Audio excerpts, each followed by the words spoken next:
Victoria Hayes had just fired a technician nobody thought twice about, an aging mechanic she dismissed as slow, outdated, and no longer worth his paycheck. 3 weeks later, 22 aircraft sat grounded on the tarmac, one after another, crippled by failures that the company's top engineers could not explain or repair no matter how many hours they poured into the effort. In an emergency meeting filled with panic, blame, and raised voices, Victoria finally asked one question that silenced the entire room in a single breath. She wanted to know who used to fix all these planes before any of this started. Who had kept them flying safely, year after year, without a single incident. Nobody answered right away, and the silence stretched long enough to feel physical, pressing against the walls of the glass conference room. Then, slowly, every pair of eyes in that room drifted toward the same place, an empty workbench near the far wall of the hangar. The desk that had belonged to the man she herself had let go without a second thought. Falcon Aero had built its reputation over 3 decades as one of the most trusted private aviation maintenance companies on the eastern seaboard, known for precision, discipline, and an almost obsessive devotion to safety that clients paid handsomely to rely upon. Victoria Hayes, at 40 years old, had taken over as chief executive only 18 months earlier. The youngest person to ever hold that title in the company's long history. She was sharp, ambitious, and relentlessly modern, determined to drag Falcon Aero out of what she privately called its outdated culture and into a new era built on automation, digital dashboards, and streamlined efficiency. She believed the future of aviation maintenance belonged to speed and clean data, not sentiment or tradition, and she measured every employee's worth in numbers displayed neatly on a screen. Board members admired her for it. Investors trusted her instincts, and within her first year, she had already replaced nearly a third of the company's senior technical staff with younger hires fluent in the newest diagnostic software. She walked the hangar floor most mornings with a tablet in hand, scanning efficiency reports the way other executives might scan headlines, searching always for the next weak link to remove. One young engineer named Marcus Webb, barely 2 years out of college and proud of the certification badges lined up neatly on his jacket, used to joke openly in the break room that the hangar needed fewer museum pieces and more people who actually understood modern systems. He never said it directly to Daniel's face, but he never bothered to lower his voice either, certain that a man who still carried a pencil behind his ear had nothing left to teach anyone in a world now run by predictive software. Other young hires laughed along without really thinking about it, the way people often laugh at whatever the room seems to expect of them, and the joke settled quietly into the culture of the hangar, without anyone ever questioning where it had come from. Daniel heard it plenty of times over the years, passing behind those same conversations with a toolbox in hand, and never once stopped to correct anyone or defend himself. He simply kept working, the same steady rhythm every single day, as though the opinions circling around him belonged to a conversation he had never actually agreed to join. Daniel Brooks did not fit into any of Victoria's spreadsheets, and in many ways, he seemed to belong to an entirely different company than the one she had inherited. At 40 years old himself, he had spent 18 years inside that same hangar, working with his hands long before software had ever offered to tell him what was wrong with an engine. He was a single father, though nobody at Falcon Aero ever heard him mention it, since his son had long since grown and moved away, and the subject simply never came up in casual conversation. Daniel rarely spoke unless spoken to, wore the same faded blue uniform every single day regardless of the season, and never once mentioned the countless times he had quietly saved a flight from disaster before it ever reached the runway. To the younger technicians who had joined in the last few years, chasing certifications and career advancement, he was simply the old man who tightened bolts, a relic from an era they assumed had nothing left to teach them about a business now driven by algorithms and predictive software. Victoria noticed him during one of her efficiency reviews, watching him move at what she considered an unhurried, almost stubborn pace, while younger staff rushed past him with tablets and handheld diagnostic scanners. She saw a man who still preferred paper notes over digital logs, who ran his fingers along a fuselage instead of trusting a sensor readout on a screen, who took twice as long as anyone else to sign off on a routine inspection. She did not see the years of quiet reasoning behind his caution, only the surface appearance of inefficiency. And within the tidy logic of her spreadsheets, that appearance alone was enough to condemn him. She asked her operations director for his full personnel file, flipped through pages of unremarkable performance reviews written by supervisors who had never bothered to understand what he actually did, and made her decision within the hour. When she finally sat across from him in her glass-walled office and told him the company was moving in a different direction, she used the phrase she had rehearsed in her head for weeks, telling him plainly and without warmth that he no longer fit where Falcon Arrow was headed. Daniel did not argue. He did not raise his voice, did not list his 18 years of service, did not plead for a second chance or ask her to reconsider the way she had quietly expected him to. He simply nodded once, reached into his pocket, and placed his employee badge on the polished surface of her desk, without a single word of protest. Victoria remembered feeling a flicker of surprise at his silence, though she told herself it only confirmed she had made the right call, that a man who truly cared about his job would have fought harder to keep it,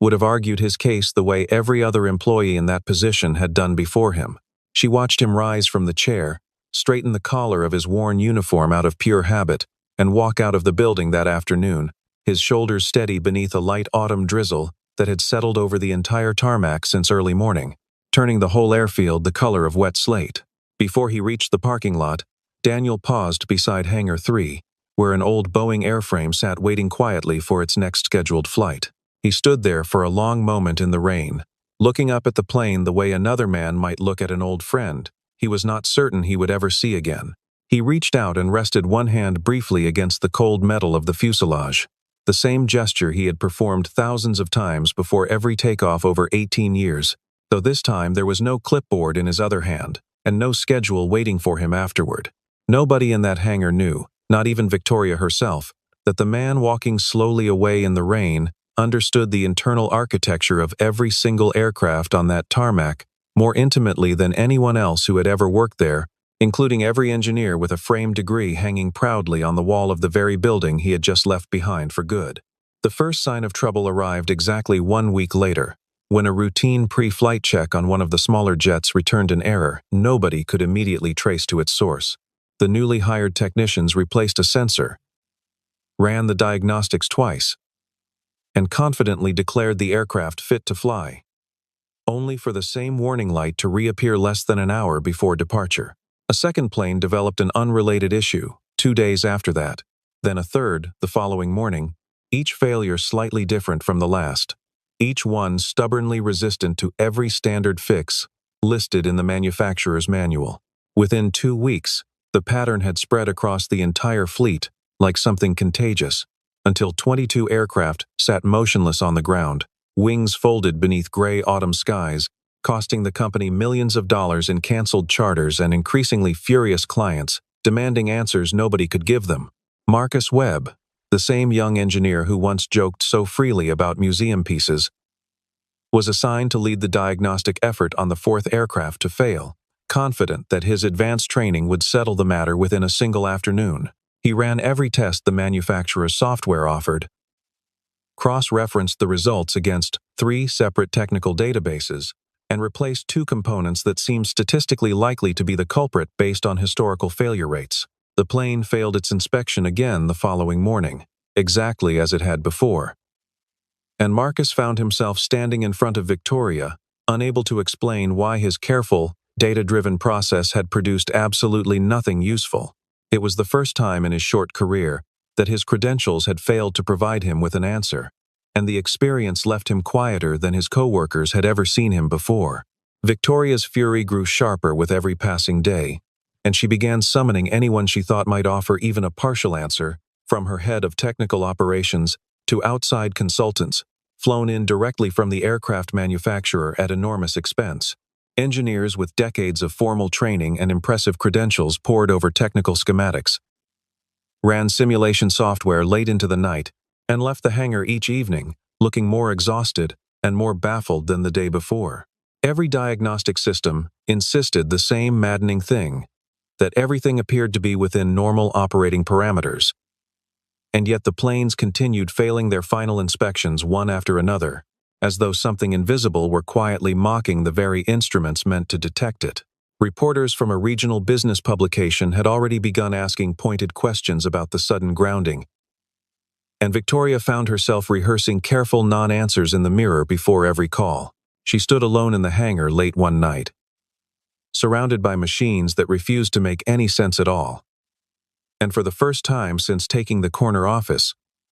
she felt something close to real, unfiltered fear settle into her chest. It was during one of those long, fruitless nights that Victoria finally walked down into the maintenance level herself. Unwilling to keep waiting for reports from people who clearly had nothing new left to tell her, she wandered through the narrow back corridors of the hangar, past rows of tool cabinets and labeled bins of spare parts, until she reached a small storage alcove she had never once bothered to notice during her many efficiency walkthroughs. Stacked along one wall were dozens of worn notebooks, their covers cracked and stained with old motor oil, filled front to back with handwriting so dense and precise, it looked almost like a private language only one person alive could fully read. An older mechanic nearby, a heavy-set man, who had been with the company almost as long as Daniel, told her quietly, almost reverently, that those notebooks belonged to him, the technician she had let go 3 weeks earlier. Victoria pulled one of the notebooks down and opened it beneath the dim overhead light, and what she found inside made her breath catch somewhere in her throat. Every page held detailed sketches of individual aircraft systems, annotated with specific failure histories, stretching back years, tiny irregularities noted months or even years apart, and quiet, careful predictions about which components would eventually wear down and roughly when that might happen. None of it existed anywhere in the company's official records, not in the digital maintenance logs, not in the manufacturer's technical bulletins, nowhere at all, except in the patient handwriting of a man nobody had thought to consult before showing him the door with a single sentence. The older mechanic explained, almost apologetically, that these exact 22 planes had been under that man's personal watch for years, and that in all that time, not a single flight under his direct care had ever been canceled because of a mechanical failure of any kind. She flipped further through the notebook and found an entry dated nearly 9 years earlier,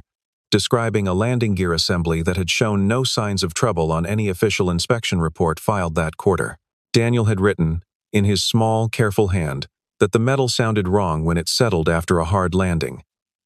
A detail so faint that no one else on the crew that day had even noticed it. He had flagged the part for early replacement against the recommendation of a supervisor who insisted the component still had years of service left in it. And 6 months later, an identical part on a sister aircraft failed catastrophically during a routine taxi, grounding that plane for emergency repairs. Nothing in the official record credited Daniel with preventing a similar failure on his own aircraft, and no memo had ever circulated acknowledging the decision that quietly kept his passengers safe that year. Victoria closed the notebook slowly, aware for the first time of just how many silent decisions had been made inside that hangar without her ever knowing they existed at all. Something in Victoria began to shift that night. Standing alone in a quiet hangar with oil-stained pages trembling slightly in her hands, she had spent her entire career believing that competence could be measured cleanly, in speed, in software fluency, in the confident language of quarterly reports delivered to a boardroom full of nodding faces. Yet here was proof of something else entirely, something slower and quieter, and far more difficult to quantify, something no dashboard she had ever built had managed to capture even once. She thought about the calm, almost gentle way he had placed his badge on her desk without argument. And she began to wonder, uncomfortably, whether his silence had meant something entirely different than the surrender she had assumed it to be at the time. For the first time since becoming chief executive, Victoria Hayes found herself genuinely doubting a decision she had once made, with total, unshakable confidence. Over the following days, she pulled together fragments of his history from people who remembered him clearly, slowly piecing together a portrait of a man almost nobody at the company had ever truly bothered to look at closely. Former colleagues told her he was always the first one in the building each morning, often arriving well before the sun had fully risen over the runway, and always the last to leave each night, long after everyone else had gone home to dinner with their families. He had a quiet habit of noticing small problems before they ever became visible on any screen or triggered any alert, and of repairing them without waiting for approval or expecting a single word of thanks in return. One older employee remembered a night years earlier when he had stayed awake for nearly 2 full days straight, refusing to leave the hangar until a plane scheduled to carry emergency medical supplies overseas was fully cleared to fly, and how no press release or company memo had ever once mentioned his name in connection with that flight. or the lives it eventually saved. Victoria discovered that credit for his work had, time and again, been quietly absorbed by department heads eager to claim it as their own during performance reviews and executive briefings, and that he had never once objected or tried to correct the record in his own favor. She pulled old security footage out of a growing, uneasy curiosity. Watching grainy nighttime video of him walking alone through the hangar after every other technician had already gone home for the night, checking each aircraft one final time before locking the doors behind him. Nobody had ever asked him to perform those extra rounds, and nothing in his official job description required it of him. Yet the footage showed the same quiet routine repeated night after night for years without exception, a private ritual of vigilance that had never once been acknowledged by a single supervisor. Watching those tapes alone in the dim light of her office, Victoria felt something deeply uncomfortable settle into her chest, a growing certainty that she had built her entire understanding of value and worth around exactly the wrong measurements from the very beginning. One retired mechanic named Walter Combs, who had worked alongside Daniel for nearly a decade before retiring 3 years earlier, agreed to meet Victoria for coffee after she reached out through a mutual contact. Walter told her about a winter night when a charter carrying a group of transplant surgeons to a hospital 2 states away had developed a fuel irregularity just before departure, an issue the scheduled crew had already cleared as minor and safe to fly. Daniel, working a shift that was not even officially his own that night, insisted on running one additional check before signing off on the aircraft, delaying the flight by nearly 40 minutes, despite considerable pressure from an impatient dispatcher. The additional check revealed a failing fuel pump that would very likely have stranded the aircraft mid-flight, and the surgeons reached their destination safely aboard a replacement plane less than 2 hours later. Walter said Daniel never mentioned the incident again afterward, never filed a complaint about the pressure he had faced that night, and never once brought it up as evidence of his own value during the years that followed. Determined to make things right before the situation grew any worse, Victoria decided she needed to speak with him directly, though finding him proved far harder than she had expected it to be. He did not answer the calls she placed to his old contact number, and the emails she sent through the company system returned no reply of any kind, not even an automated one. A former coworker eventually mentioned,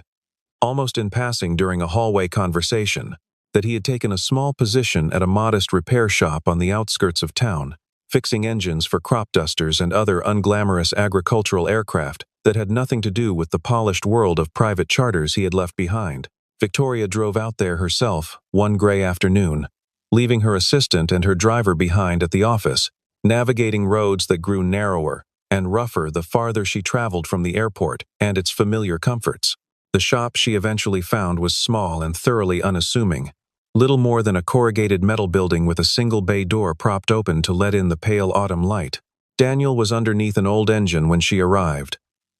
his hands stained black with grease up to the wrist,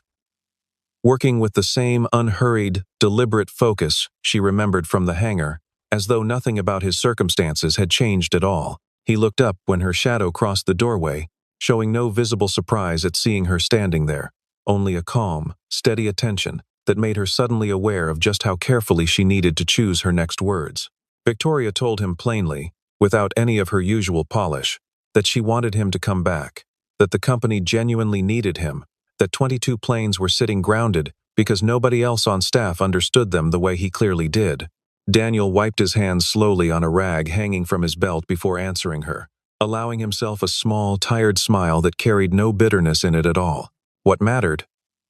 he told her gently, was not really whether the company needed him, but whether the planes needed someone who actually understood them, someone willing to listen carefully rather than simply run through a checklist as fast as possible. Victoria pressed further, unwilling to leave without some kind of answer, and finally asked him the question that had been circling quietly in her mind since she first opened his notebooks in that dim storage alcove days earlier. She wanted to know why he had never once told anyone how important his work truly was, why he had let credit slip away from him year after year without so much as a single word of protest on his own behalf. Daniel considered the question for a long moment before he spoke, choosing his words with the same careful attention he once gave to deciding which wire to trust and which one to replace without hesitation. He told her that if a person ever had to announce how good they were at their job, it probably meant the work itself had not spoken loudly enough on its own to begin with.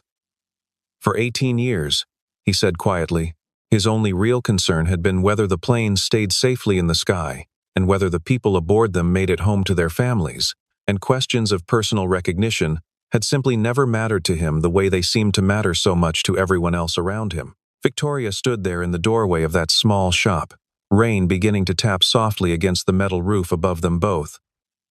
and felt something inside her go completely, unexpectedly still. She understood, in that quiet moment, that she had spent her entire tenure as chief executive evaluating people through reports and dashboards, mistaking visibility for value, and mistaking confidence for actual competence. The man standing in front of her had quietly protected an entire fleet of aircraft and the lives of everyone who ever flew on them, asking for nothing in return except the simple, modest dignity of being allowed to do his work well and without interference. Victoria had looked at that same devotion and called it slowness, had looked at that same humility and called it irrelevance, and the full weight of that mistake pressed down on her harder than any failed engine or missed deadline ever could have managed. She left the shop that afternoon without a firm answer from him, but with something far heavier riding quietly in the passenger seat of her car on the long drive back, a version of herself she no longer entirely recognized in the mirror. Back at the company, the board of directors had begun holding closed-door sessions without Victoria present, a development her assistant mentioned to her only reluctantly after being asked directly. Two board members, both of whom had supported her appointment 18 months earlier, were now openly questioning whether her aggressive modernization strategy had been responsible for the crisis in the first place. Rumors circulated that an outside candidate was already being quietly considered as a replacement chief executive should the situation with the grounded fleet fail to resolve within the month. Victoria heard about these meetings the way most executives eventually hear about such things, and she understood clearly that her own position at the company she had worked so hard to lead was now genuinely at risk alongside everything else. The crisis at Falcon Aero, meanwhile, had grown into something close to existential for the company as a whole, one of the company's largest and most valuable clients.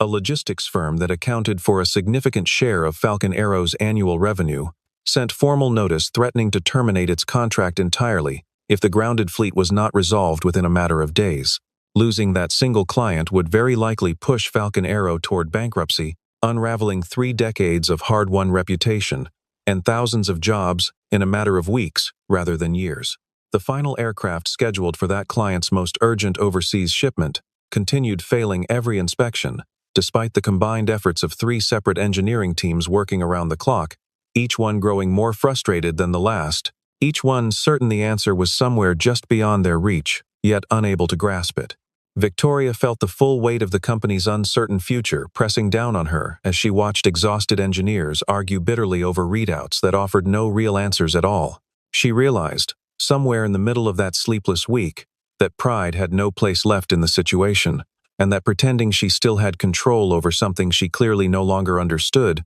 would only make matters worse for everyone involved. She drove back out to the small repair shop one final time, without lawyers, without assistants, without a single rehearsed line prepared carefully in advance the way she usually approached difficult conversations. Standing in front of him again beneath the same corrugated roof, she said only 2 simple things: that she was truly sorry, and that she had been wrong about him from the very beginning of this entire ordeal. Daniel studied her face for a long, quiet moment, searching for something he seemed to eventually find there, before he finally asked her a simple, practical question, wanting to know exactly where the troubled aircraft was currently being kept. Victoria felt something loosen in her chest at those words. A fragile thread of hope she had not expected to feel again after so many days of failure and mounting dread. He gathered a small case of worn hand tools, said nothing more about apologies or past mistakes between them, and quietly followed her back toward the hangar, where 22 aircraft sat waiting beneath the gray autumn sky, like patients who had long since given up hope of ever receiving a proper diagnosis. When Daniel returned to the hangar that evening, he carried none of the laptops or diagnostic tablets that the younger engineers had come to rely on so heavily over the past few years. He walked the length of the troubled aircraft slowly and deliberately, running one hand along its cool metal skin, pausing every few steps to listen closely to something no instrument in the entire building had managed to register or measure. He climbed carefully inside, started the engine, and simply closed his eyes,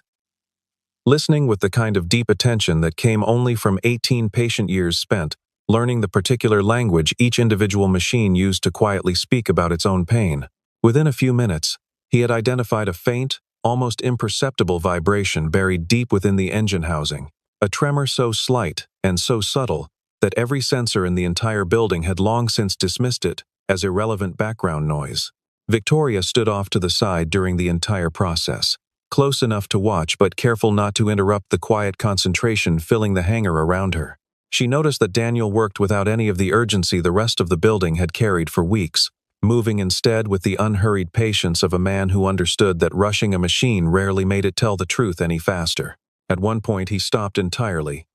closed his eyes again, and simply rested his palm flat against the engine housing for nearly a full minute without speaking, as though waiting for the aircraft itself to finish a sentence it had been trying to say for days. Nobody in the hangar dared to break that silence. Not even the exhausted engineers who had spent 3 sleepless nights chasing an answer that had been sitting quietly under their hands the entire time. The younger engineers gathered around him in the hangar, half skeptical and half hopeful, watching closely as he traced the vibration back to a single worn component, a rare and unusual kind of wear that none of their standard checklists had ever been designed to catch or anticipate. It was the sort of flaw that revealed itself only to someone who had spent years learning not just how planes were built, but how they aged over time, how their smallest parts spoke quietly, long before they ever failed completely and without warning. Within a matter of hours, working alongside a small team he patiently guided, rather than simply commanded from above,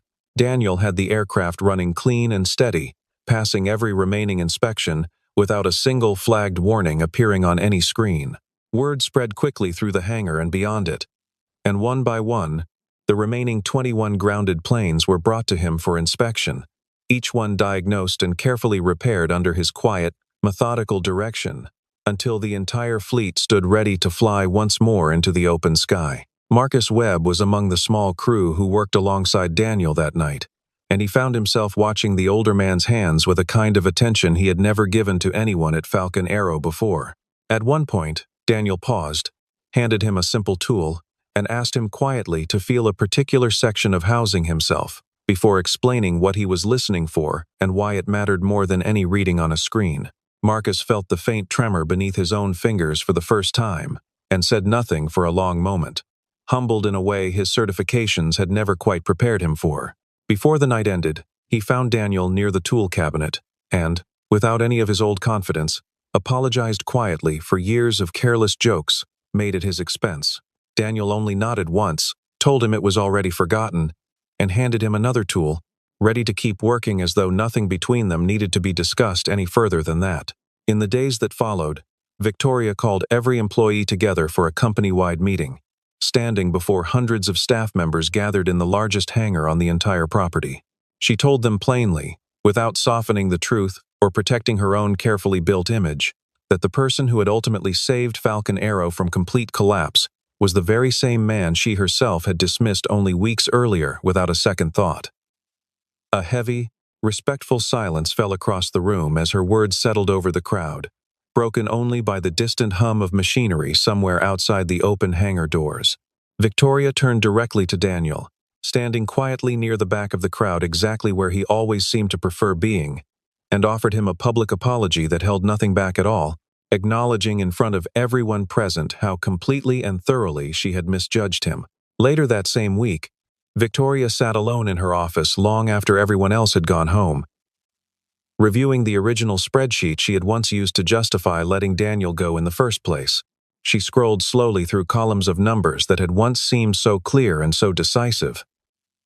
Efficiency scores, and processing times, and software proficiency ratings, none of which had ever once measured whether a man could hear a problem before it became one. She deleted the file that night without printing it or filing it away, understanding finally that the tool itself had never been the real problem,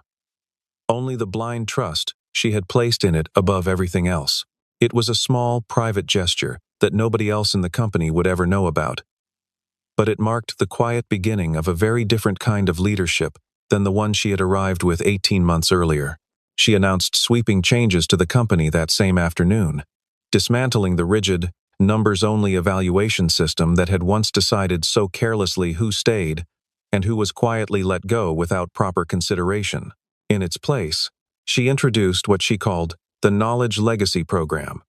a formal, funded effort to document and preserve the accumulated wisdom of the company's most experienced technicians before that irreplaceable knowledge could ever again walk quietly out the door, unnoticed and unrecorded. She offered Daniel the title of Director of Technical Excellence, a position that came with a large private office and considerable authority over company-wide training programs. Daniel declined the title gently but firmly, telling her he had no real interest in an office removed from the hangar floor he had always called home, and asked instead only to be brought back as a senior aircraft engineer, close to the machines he had always understood best and never wished to leave behind for long. In the months that followed this quiet turning point,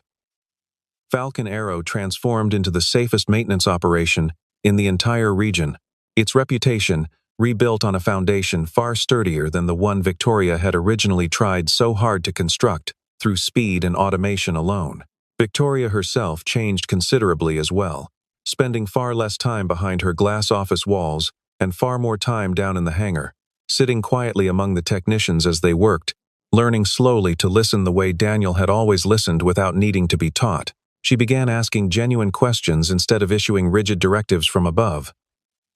And she started noticing the same quiet dedication in other employees she had once carelessly overlooked entirely, people whose true value had never once shown up clearly on any spreadsheet she had built. Daniel, in turn, became something like a mentor to the younger staff around him, patiently teaching them to run their hands along cold metal instead of trusting screens alone for every answer. And slowly, gradually, the old nickname that once followed him quietly through the hallways disappeared completely, replaced instead by something closer to genuine, lasting respect. The Knowledge Legacy Program grew faster than Victoria had originally anticipated, eventually pairing every technician with fewer than 5 years of experience, alongside a senior mentor, willing to teach the kind of instincts no manual could properly capture. Daniel found himself training a rotating group of 6 younger staff members every quarter, walking them slowly through the hangar and teaching them to notice the small, quiet signs a machine gives before it ever fails completely. He kept a new notebook for each group, writing down their questions and mistakes with the same careful hand he had once used only for himself, and for the first time in 18 years, his knowledge belonged to more than just the inside of his own head. Victoria sat in on several of those sessions herself, taking notes like any other trainee, and slowly came to understand that leadership had less to do with issuing decisions from a glass office and far more to do with knowing which voices in a room deserve to be trusted. On the evening, Falcon Aero received a National Industry Award for outstanding safety performance. Victoria stood at a podium in front of employees, competitors, and journalists from several publications and chose her words that night with unusual, deliberate care. She told the gathered audience that airplanes were kept safely in the sky not by the people who spoke the loudest in boardrooms or the ones who appeared most confident in quarterly presentations, but by the ones who worked quietly, hour after hour, tightening a single bolt correctly simply because a single human life depended entirely on it. The room rose to its feet in genuine applause, a warm wave of sound rolling through the very hangar that had once stood empty and silent under the crushing weight of 22 grounded planes only months earlier. Daniel stood near the back once again, exactly where he always preferred to be, and allowed himself a small, genuine smile, the first true public acknowledgement in nearly 2 decades that the quiet, patient work of his hands had finally been seen and understood for what it truly was worth all along. Walter Combs came out of retirement briefly to attend the award ceremony, standing near the back beside several other former employees who had returned just to see Daniel recognized properly at last. He told a reporter afterward, almost in passing, that men like Daniel had always existed quietly inside companies like Falcon Aero, holding the entire operation together through sheer patience and care, while receiving little acknowledgement for it. What made this particular story different, he said, was not that such a man existed, but that someone in power had finally taken the time to notice him before it was too late to matter. The reporter printed the quote almost exactly as spoken. And for weeks afterward, other companies in the industry began quietly reviewing their own maintenance staff with a little more care than before. Victoria and Daniel did not rush toward anything resembling romance in the months that followed this remarkable turnaround, content instead to let something steadier take root gradually between them, a mutual respect built slowly and carefully out of honesty, shared purpose, and hard-won humility. They developed an easy, comfortable understanding, an unspoken agreement that neither one of them ever needed to fully explain aloud, built patiently from long conversations in the hangar about engines, past mistakes, and the particular kind of people who were truly worth trusting in this world. What grew between them was not urgency but genuine patience. The very same patience Daniel had always brought so naturally to his work, now extended quietly and carefully into the way the two of them treated each other in the months that followed. Together,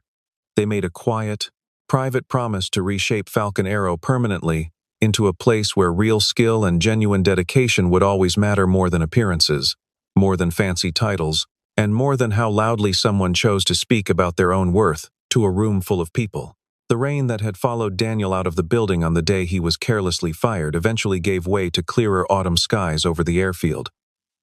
Though neither he nor Victoria ever fully forgot the hard lesson those gray, uncertain weeks had taught them both. 22 planes had once sat grounded because a company had forgotten how to recognize its own quiet strength, mistaking silence for weakness and steadiness for stagnation in a way that had nearly cost everything they had built together. In the end, it was not the sharpest new software or the newest available technology that had truly saved Falcon Arrow from ruin, but the patient hands and unspoken devotion of a man who had never once asked to be noticed or thanked for his service. And somewhere in that hangar, long after the applause had finally faded and the shining award had been placed carefully on a shelf for visitors to admire, a single engine hummed steadily and confidently to life once more, carrying with it the quiet, enduring proof that some of the most important work in this world is done, day after day, by people who never once demand to be seen.